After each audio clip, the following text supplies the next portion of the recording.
This is the Consumer Snapshot for April 2013.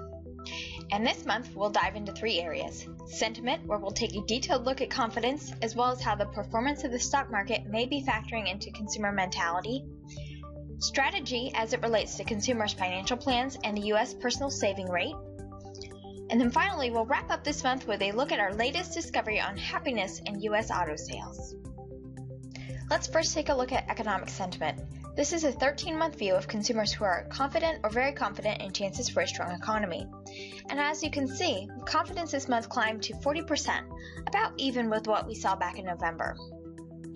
Now, while an increase in sentiment is great, it's important to note that this indicator seems very volatile. We haven't seen any consecutive months of increase since Q3 of 2012.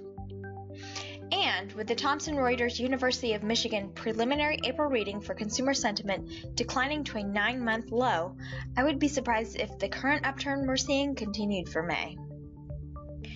Further, it appears that the bullish stock market might be influencing optimism surrounding current economic sentiment, with 1 in 3 Americans judging the health of the economy by Wall Street's performance. Now, what about employment? We all know that's a sticking point with consumers, which is why I thought the results from this new study were particularly interesting. In a study for Everest College, Harris Interactive talked to those currently employed to gauge job stress, and the job situation seems to be deteriorating. According to their findings, 83% of American workers feel stressed out by their jobs, and that's up from 73% a year ago.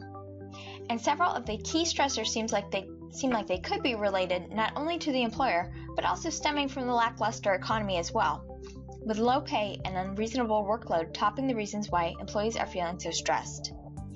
This article also included statistics by gender and income, and if you'd like to read more about it, the link at the bottom of the page will be clickable through the downloadable version of this presentation.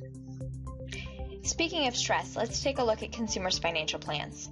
Despite the uptick in confidence this month, consumers' financial plans became increasingly conservative compared to March, with more planning to decrease overall spending, pay down debt, increase savings, and pay with cash more often. This is a chart I introduced last month, but I think it's worth taking a look at this update to give us some insight as to why consumers might be feeling such a financial pinch. February's personal saving rate clocked in at 2.6%.